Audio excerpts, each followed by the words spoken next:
یزید 39 سال کی عمر میں مر گیا.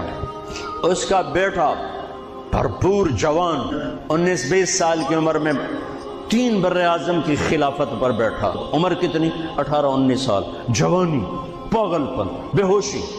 40 دن حکومت کی. 40 دن.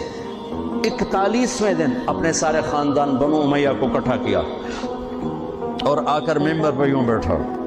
کہنے لگا آج ایک بات کرنی ہے تم سے. ان کو پتہ نہیں کیا اعلان کر رہا ہے.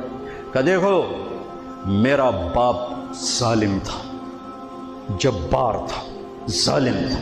اس نے تخت کی خاطر اہل البیت کا خون بہایا، اور وہ تخت جس کے نیچے اہل البیت کا خون ہو اور جس تخت کے نیچے حسین کا خون ہو، میں اس تخت پہ لعنت بھیجتا ہوں. یہ ہے تمہاری حکومت، جس کو مرضی دے دو، میں یہ جا رہا ہوں.